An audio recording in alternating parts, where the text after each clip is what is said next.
तुमच्या लक्षात आलं असेल की मी भाषणाची सुरुवात थोडीशी बदलले, कारण ही निवडणूक जी आहे, ही लढाई जी आहे ती महाराष्ट्र प्रेमी आणि महाराष्ट्राचे लुटारू यांच्यामध्ये आहे. तुम्ही कोणाच्या बाजूने आहात? महाराष्ट्र प्रेमींच्या बाजूने किती लोक आहेत ना?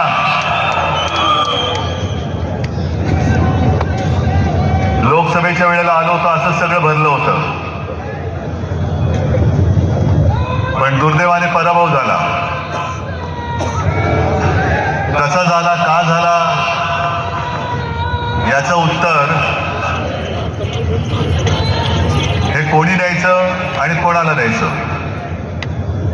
मी प्रामाणिकपणाने काही प्रश्न तुम्हाला विचारतोय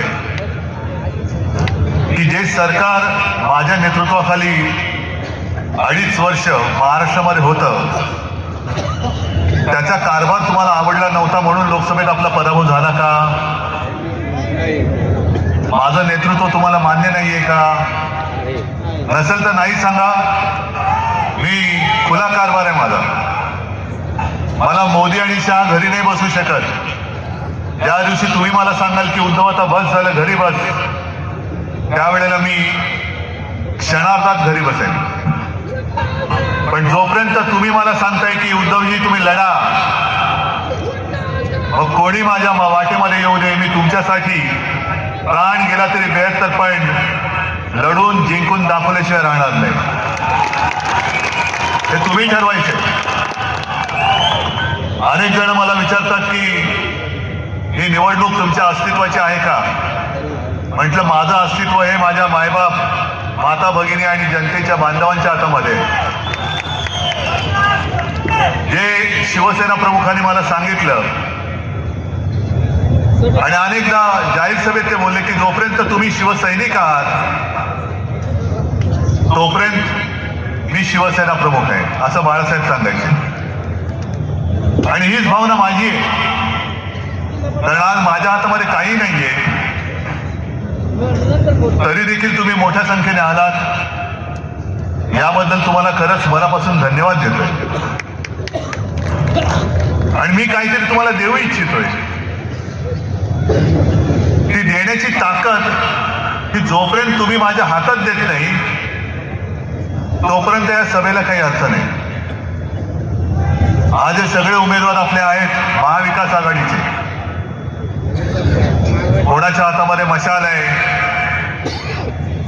कोण हात घेऊन उभा आहे, कुठे तुतारी फुंकणारा मावळा आहे.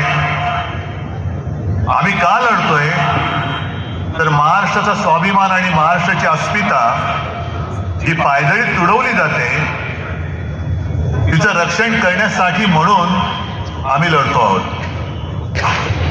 आज मोदीजी इकडे येऊन गेले आणि त्यांनी सांगितलं त्यांचा बाकीचा, म्हणजे मोदीजी काय बोललेत आणि देवेंद्र काय बोलले त्यांच्या थापा अंबादासजींनी तुम्हाला सांगितल्या.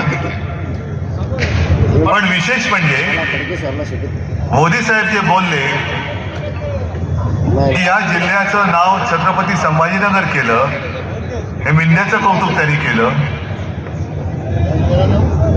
शिवसेना प्रमुखांचं स्वप्न त्यांनी साकार केलं. पहिल्या प्रथम मोदीजी तुम्हाला सांगतो की बाळासाहेब बोलू नका, ते हिंदू हृदय सम्राट आहेत, होते आणि राहणार. ते तुमचे वर्गमित्र नव्हते, पण त्यांच्या आठवणीसाठी सांगतो की छत्रपती संभाजीनगर ह्या संपूर्ण जिल्ह्याचं नामकरण हे मी मुख्यमंत्री म्हणून माझ्या शेवटच्या कॅबिनेटच्या बैठकीत केलेलं आहे. ज्या वेळेला तुम्ही माझे गद्दार चोरून सुरतला ढोकळा खायला नेले होते तेव्हा मी मुंबईमध्ये मंत्रालयात बसून या जिल्ह्याचं नाव छत्रपती संभाजीनगर हे करून दाखवलं. बरं, हे तर ठीक आहे. जर मोदीजींचं म्हणणं असं असेल की छत्रपती संभाजीनगर हे नाव त्यांनी केलं, तर मग मला सांगा छत्रपती संभाजीनगर आहे कुठे आलं हे? कारण जर का आपण मतदारसंघावरती लक्ष दिलं, लोकसभा मतदारसंघ औरंगाबाद, औरंगाबाद पूर्व, औरंगाबाद पश्चिम आणि औरंगाबाद मध्य. मग संभाजीनगर मोदीचे आहे कुठे? या तत्परतेने तुमचा जो नोकर निवडणूक आयोग त्याने माझ्या पक्षाचं नाव चोरून दरोडेखोरांना दिलं, ही तत्परता अजून तुमचा नोकर निवडणूक आयोग माझ्या जिल्ह्याचं नाव छत्रपती संभाजीनगर करायला का तयार नाहीये? का नामांतर झालेलं नाही अजून? म्हणजे तुम्ही केलेलंच नाही आहात. अजूनही मतपत्रिकेवरती किंवा मतदारसंघाच्या यादीत त्याचं नाव औरंगाबाद आहे. मग मोदीजी तुम्ही आज नेमकं कुठे येऊन गेलात? औरंगाबाद पूर्वमध्ये आला होतात की संभाजीनगर पूर्वमध्ये आला होतात? पटते तुम्हाला? बाळासाहेबांचं स्वप्न यांनी म्हणजे त्या दाढीवाल्यांनी पूर्ण केलं म्हणतायत. ठीक आहे, क्षणभर मानलं. मग हिंदू हृदय सम्राट बाळासाहेबांचं स्वप्न काय नवाज शरीफचा वाढदिवसाचा केक खाणे हे सुद्धा होतं का? जो तुम्ही जाऊन खाऊन आलात न बोलवता? की कधीतरी एकदा मी पाकिस्तानच्या पंतप्रधान पदाच्या वाढदिवसाचा केक खाऊन येईन हे माझं स्वप्न आहे, असं काय तुम्हाला सांगितलं होतं? मग का गेला होतात पाकिस्तानात? बरं, महाराष्ट्रामधले उद्योग लुटून तुम्ही जे काही गुजरातला नेले आणि नेता आहात, हे शिवसेना प्रमुखांचं स्वप्न होतं का, जे मिंद्याने पूर्ण केलं? मी मुख्यमंत्री असताना आणि आपलं महाविकास आघाडीचं सरकार असताना याच संभाजीनगरमध्ये मेडिकल डिव्हाइस पार्क आणत होतो. कुठे गेला तो मेडिकल डिव्हाइस पार्क? कुठे? गुजरात. तुम्हाला कल्पना आहे मेडिकल डिव्हाइस पार्कच्या माध्यमातून किती जणांना रोजगार मिळाला असता? काय अंदाज आहे? मेडिकल डिव्हाइस पार्क आला असता इथे तर त्याला बाकीची जी काही उपकरणं लागतात, जसं बजाज आल्यानंतर अनेक जणांना रोजगार मिळाले कारण छोट्या छोट्या काही गोष्टी त्याच्यासाठी लागतात, तसंच मेडिकल डिव्हाइस पार्क जो आम्ही छत्रपती संभाजीनगरमध्ये आणत होतो, तो जर काही इथे आला असता तर माझ्या मराठवाड्यातल्या किमान 1 लाख तरुणांना आणि तरुणींना त्याच्यामध्ये रोजगार मिळाला असता. किमान 1 लाख. तो तुम्ही घेऊन गेलात गुजरातला. आणि हिंदू हृदय सम्राटांचं स्वप्न म्हणून तुम्ही आम्हाला थापा मारता. छत्रपती शिवाजी महाराजांचा पुतळा तो तुम्हाला धड उभारता येत नाही. त्या पुतळ्यामध्ये सुद्धा पैसे खाणारी अवलाद तुमची, भाजप आणि मिंद्याची. तुम्ही छत्रपती संभाजीनगर हे नामकरण करू शकता? एक पुतळा धड तुम्हाला उभारता येत नाही. त्या पुतळ्यामध्ये सुद्धा पैसे खाल्ले. मी काल कोकणमध्ये गेलो होतो आणि तिथे एक मंत्री आहे, केसरकर त्यांचं नाव. म्हणजे माणसं किती निर्लज्ज आणि निर्ढावलेली असतात. पुतळा पडल्यानंतर यांनी काय बोलले होते की वाईटातून काहीतरी चांगलं होईल. अरे गदड्या, महाराजांचा पुतळा पडलाय, त्याच्यातनं चांगलं होईल असं तुला वाटतं? म्हणजे ही एवढी सगळी मेलेल्या मनाची माणसं, ज्यांच्या मनामध्ये महाराजांबद्दल काही आदर नाही, प्रेम नाही, पुतळा उभारताना सुद्धा भ्रष्टाचार करताय. तुमचं छत्रपती संभाजी महाराजांबद्दलचं प्रेम सुद्धा छोट आहे. मग आमच्याच काळामध्ये आम्ही इथल्या चिकलठाणा विमानतळाचं नामकरण जे केलं होतं, छत्रपती संभाजी महाराज चिकलठाणा विमानतळ, हे अजून का केलं नाही मोदीजी तुम्ही? काल मी गोव्याला गेलो होतो, गोव्याच्या विमानतळाचं नाव मनोहर पर्रीकरांचं केलं. अयोध्येचं तुम्ही केलं. आणखीन कुठे गेली असतील. पण अजून देखील आता 5 वर्ष झाली तो ठराव मंजूर करून झाला. का माझ्या या विमानतळाचं नाव छत्रपती संभाजी महाराज विमानतळ करत नाही तुम्ही? सांगा ना आम्हाला. आलं की काय वाटेल ते बोलायचं. म्हणजे आता काय झाले, 4 दिवसापासून मी माझ्या बॅगा उघड्या करूनच फिरतोय. कारण जिथे जातो तिकडे माझी बॅग तपासतायत. आज पण तपासली. ते तपासणीसाला मी सांगितलं, बघ रे बाबा, फक्त माझ्या बॅगेमध्ये एक साप आहे, त्याला हात नको लावूस, नाहीतर पुन्हा मागच्यावरती यायचं. पण त्यांना मी विचारलं की हे तुम्ही का तपासताय? हे आमची ड्युटी आहे. म्हटलं ड्युटी बरोबर, पण ड्युटी म्हणजे काय ड्युटी आहे? नाही, तुमच्या बॅगेत पैसे आहेत की नाही बघायचे. मग म्हटलं तुम्ही मोदींची बॅग तपासता का? म्हटलं काय साहेब सांगायचं तुम्हाला, त्यांच्या बॅगेमध्ये नुसत्या थापा असतात, नुसत्याच थापा. 15 लाख रुपये देणार, शेतकऱ्याचं उत्पन्न दुप्पट करणार, 2 कोटी लोकांना रोजगार देणार, अच्छे दिन आएंगे, सगळ्या थापा. गेले 10 वर्ष आम्ही ऐकतोय, तरी थकत नाहीये. थापा देऊन देऊन हा माणूस थकत कसा नाही, ही एक दैवी चमत्कार आहे हा. एखादा माणूस थापा मारून मारून कंटाळेल, थकेल, पण हे थकतच नाहीत. आणि मग ते जे काय म्हणतात की भगवान ने मुझे भेजा आहे, असू शकतं बाबा, की खोटं बोलून सुद्धा तुम्ही थकत नाही. ही काहीतरी वेगळी शक्ती आहे, वेगळा चमत्कार आहे. आज यांना आठवलं मिंद्याना आणि सगळ्यांना 3 भाऊ, एक जॅकेट भाऊ, दाढी भाऊ, देवा भाऊ, आणि सगळे मिळून महाराष्ट्र खाऊ. यांची जी काय वृत्ती आहे, लुटेंगे और बांटेंगे, महाराष्ट्र लुटेंगे आणि दोस्तों को बांटेंगे, ही यांची खरी गोष्ट आहे. पटेंगे या कटेंगे वगैरे नाहीये. महाराष्ट्राला लुटणार आणि आमच्या म्हणजे त्यांच्या दोस्तांना वाटणार, वाटायचा, लुटायचा आणि वाटायचा, हे उघड चालले. आपण छत्रपती शिवाजी महाराज की जय म्हणून जे काय बोलतो तिरिमेरीनी, आणि आपल्या महाराजांचा महाराष्ट्र आपल्या डोळ्यात देखत हे लुटून गुजरातला नेत आहे, तरी आपण काय चंड बनलो की केला एवढे की आपण गप्पच बसलेलो. गेल्या वेळेला लोकसभेला एक झाली चूक, अरे काहीतरी बरोबरी करायची होती. चंद्रकांत खैरेंसारखा माणूस जो मला आठवते कित्येक वर्षापासून आपली सेवा करतोय, निष्ठेने राहिला, त्या निष्ठेची कदर, त्याचा आदर म्हणून मी त्यांना उमेदवारी दिली होती. जसं इकडे उदयसिंग बसलेले आहेत, विकले नाही गेले ते, त्यांना सुद्धा खोके दिले असते, त्यांना सुद्धा धमक्या दिल्या असत्या किंवा दिल्या, पण निष्ठेला जागले ते. मान कापली तरी 72, पण मी इमान विकणार नाही. पण त्यांचा आदर किंवा त्याची काय किंमत आपण ठेवायची की नाही ठेवायची? कोणी तुम्ही मोठा केलेला माणूस खोके घेतो, तिकडे जातो, दारूची दुकानं काढतो आणि आपण त्याला निवडून देतो. मला नाही पटलंय, खरंच नाही पटलंय.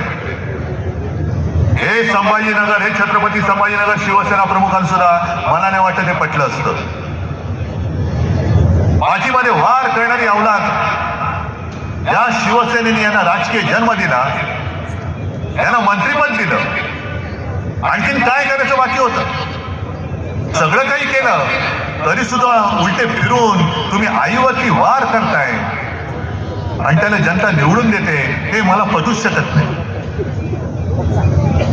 कोणासाठी लढायचं, कोणाच्या भरोशावरती लढायचं? आज सुद्धा मी मैदानात उतरलोय, कोणासाठी उतरलोय? माझ्यासाठी उतरलोय. माझं काय जाते? महाराष्ट्र लुटतात, लुटू द्या ना. संभाजीनगरचा मेडिकल डिव्हाइस पार्क, 1 लाख नोकऱ्या देणारा मेडिकल डिव्हाइस पार्क गुजरातला गेला, माझं काय जातंय? मुंबई अदानीच्या घशात घातले, जाऊ दे ना, मला काय त्याचं? कोल्हापूरला गेलो होतो, राधानगरी, तिथल्या आपल्या KP पाटील या उमेदवारांनी सांगितलं की आमच्या इथलं पाणी पण अदानीला विकून टाकलं, जाऊ दे ना, माझं काय जातंय? हे सगळं जाऊ दे ना, माझं काय जातं नाही. एक दिवस आपण सगळेच जाऊ, सगळेच जाऊ, आणि मग हा महाराष्ट्र जो इकडे सगळे आपण ठेवतो ना, छत्रपती शाहू महाराज, फुले, आंबेडकर, शिवाजी महाराज आहेतच, हा महाराष्ट्र शाहू फुले आंबेडकरांचा आहे का शहा मोदी अदानीचा आहे? याचं उत्तर देणारी ही निवडणूक आहे, आणि हे उत्तर तुम्ही देणार आहात, तुम्ही द्यायचं हे उत्तर. मलाही पटत नाही, तळमळे मी तुमच्यासाठी बोलतोय. माझ्या डोक्यामध्ये काही मुख्यमंत्रीपदाचं खूळ घुसलेलं नाही, ते त्याही वेळेला नव्हतं. आणि तेव्हा जर का माझ्या डोक्यात ते घुसलेलं असतं तर एका क्षणात मी वर्षा सोडून माझ्या घरी मातोश्रीत मी गेलो नसतो. अनेक जण स्वप्न बघतात की वर्षावरती जायचंय, मुख्यमंत्री व्हायचंय. मला काही वाटलं नाही.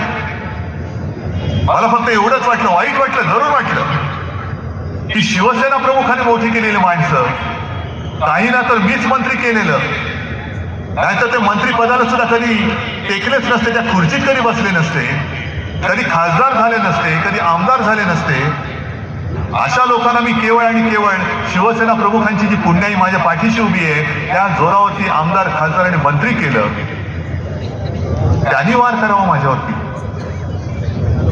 मला त्याचं वाईट वाटतंय.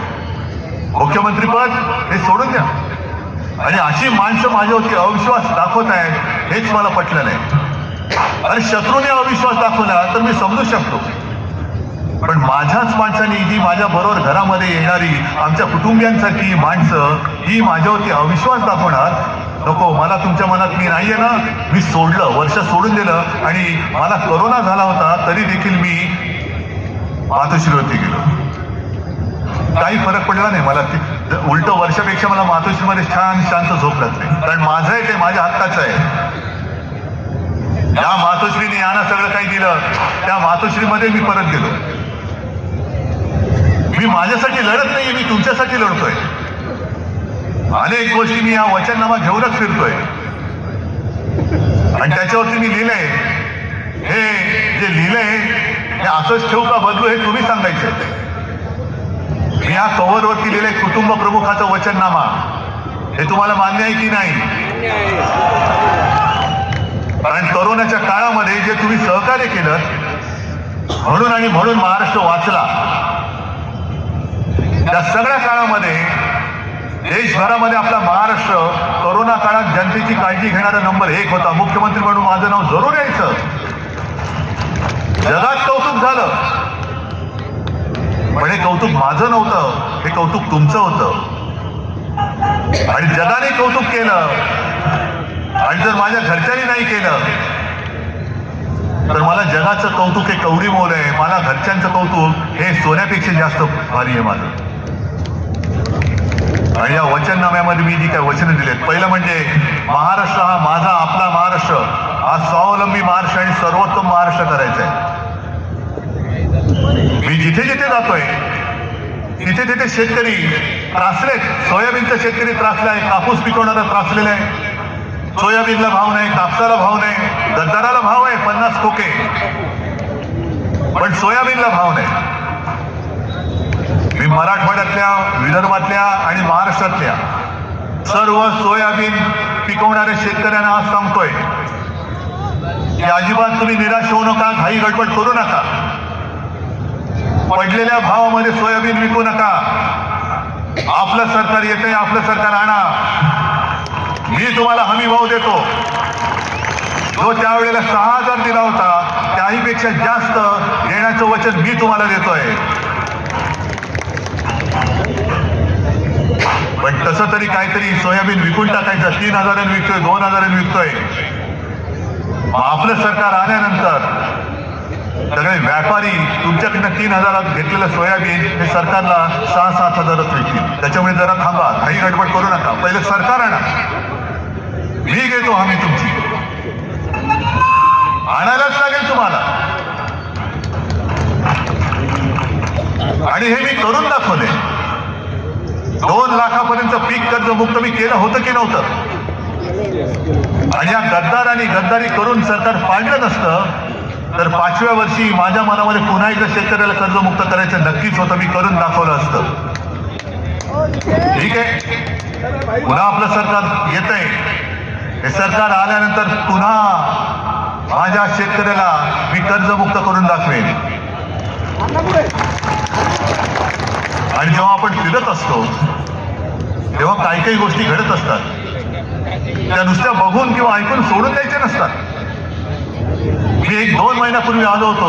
मला वाटतं आपल्या कोणाच्या प्रवेशाला अहमदस